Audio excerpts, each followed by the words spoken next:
A sociedade pré-revolucionária francesa era moldada sobre o antigo regime, ou seja, o sistema político e social da nação era a monarquia absolutista. A França de 1789 estava dividida em dois mundos completamente distintos. O primeiro e o segundo estados viviam cercados pelo luxo e com altos privilégios, sendo sustentado pelo terceiro estado, que vivia na mais pura miséria. Se alimentando basicamente de pão e água, camponeses, artesãos e até mesmo burgueses tinham que pagar impostos cada vez mais altos e trabalhar por menos cada vez mais. Enquanto a miséria tomava conta das ruas francesas, Versalhes sediava grandes festas e fartos banquetes. Cansados de serem vítimas de um rei inseguro, uma corte corrupta e a fome que matava crianças e adultos todos os dias, a população francesa decide se aliar aos pensamentos de John Locke, Voltaire e Rousseau para tentar trilhar um novo destino para a França. E é aí que o iluminismo entra na história da Revolução Francesa. A sociedade francesa, antes da Revolução, vivia moldada no antigo regime, ou seja, politicamente era um sistema absolutista. Economicamente, era baseada nos princípios do mercantilismo, ou seja, havia muitas intervenções do rei, e socialmente era um sistema de servidão, e os mais prejudicados eram os camponeses.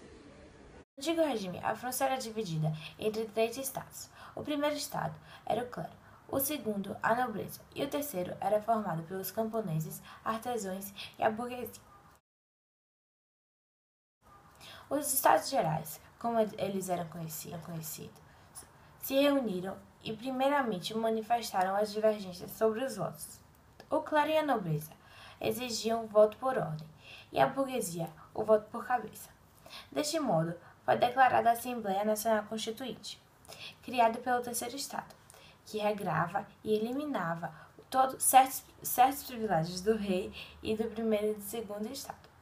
Após declarada a Assembleia, o rei começou a tomar decisões drásticas, dentre elas a demissão do ministro Jacques Necker, que era conhecido pelos seus atos revolucionários. Os parisienses invadiram uma famosa prisão onde colocavam inimigos reais. Além da busca de armamento, a queda da Bastilha significava irreverência e descaso ao rei. A população destruiu a Bastilha e massacrou diversas pessoas em sinal de revolta. É um fato importante, pois marcou o final do antigo regime e o começo da monarquia constitucional. No período pré-revolucionário, a população e as massas não tinham voz. Todas as pessoas que pertenciam ao terceiro estado, como os camponeses, trabalhadores, a burguesia, etc., a maioria vivia na mais pura miséria e tinham que pagar impostos muito altos e que não era nem em prol do próprio povo. Qualquer cidadão que tentasse protestar ou reivindicar algo podia perder seu emprego, ser preso ou ser até mesmo morto. E, em contrapartida, as decisões tomadas em Versalhes era como assinar o próprio testado de óbito. Distinguir membros do terceiro estado de um representante do primeiro ou do segundo era muito fácil. Além dos aspectos econômicos, as roupas, a higiene também tinham características físicas, como os cabelos e as cicatrizes de trabalhos muito perigosos. Eram tidos como barreiras que separavam e causavam a desigualdade entre baixas e altas classes francesas.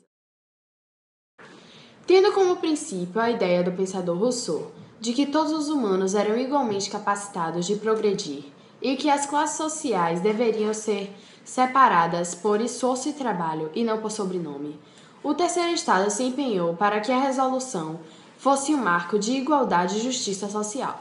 O iluminismo foi uma corrente de ideias que se originou no século XVII e se desenvolveu especialmente no século XVIII. Os teóricos iluministas defendiam a liberdade de pensamento e mostravam-se contrários à Igreja e à opressão política do absolutismo. Voltaire foi considerado um dos principais pensadores franceses. Segundo ele, todos os homens têm direito à liberdade, à propriedade privada e à proteção das leis. Voltaire defendia as liberdades civis, de expressão religiosa e de associação, criticava as instruções políticas da monarquia, combatendo o absolutismo. Era contrário ao poder da Igreja Católica e sua influência no sistema político. Foi um defensor do livre comércio contra o controle do Estado da economia. Em seu pensamento político, defendia uma monarquia absolutista esclarecida, pois não acreditava que as nações estivessem prontas para serem democráticas, mas também não achava que a população estivesse pronta para se tornar uma república.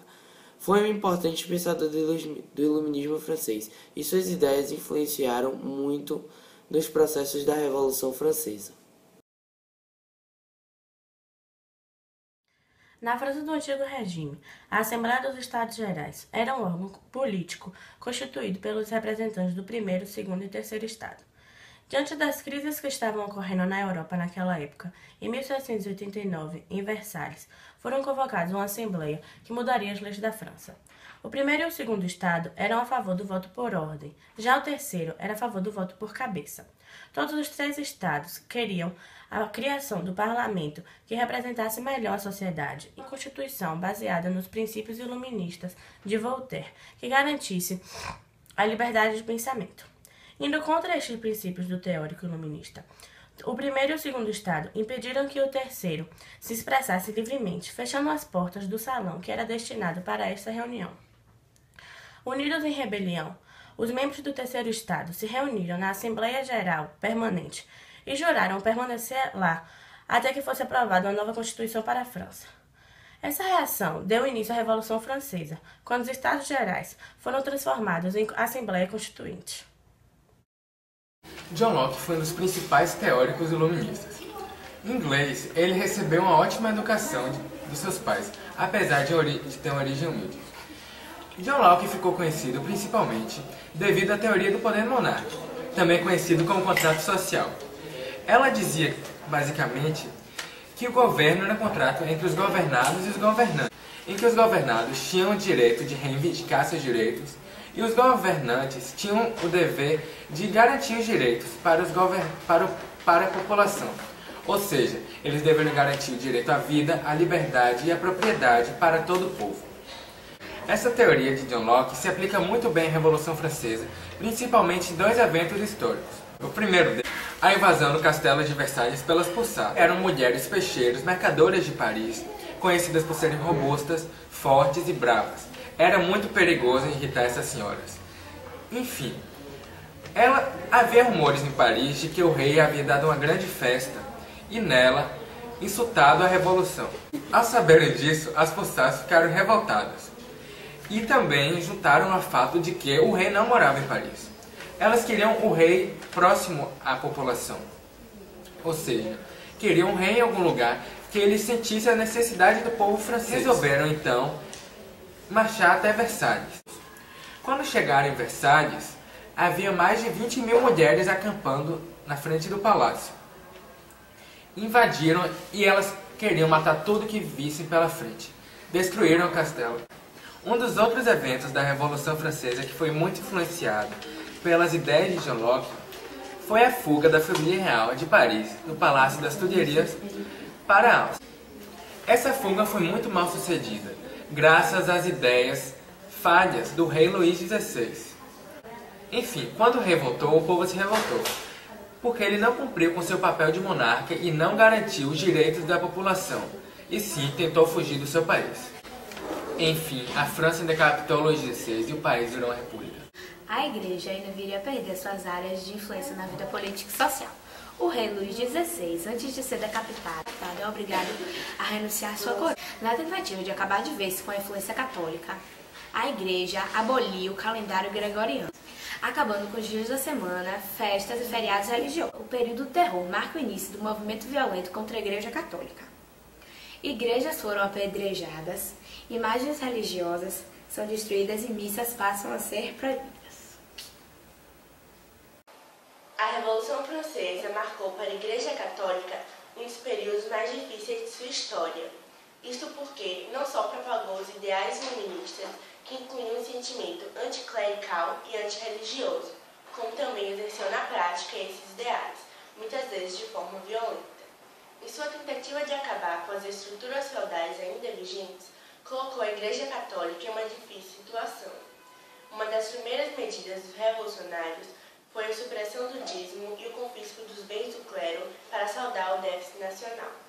O conflito viria com a Constituição Civil do Clero e o juramento dos padres, Tal medida dividiu o clero francês em clero constitucional, fiel à Constituição, e clero refratário, fiel ao Papa. É possível afirmar que a Constituição Civil do Clero foi o divisor de água nas relações entre a religião católica e o Estado Revolucionário Francês. Após o Diretório, comandado por Robespierre, a França ficou novamente nas mãos da monarquia absolutista, reinada por Napoleão Bonaparte. Para quem pensa que foram 10 anos de revolução jogados fora, se engana, pois hoje os princípios revolucionários básicos são usados por todos os países em suas constituições e pela ONU, que se baseou na primeira Constituição que foi feita sobre os ideais iluministas para criar o Código dos Direitos do Homem.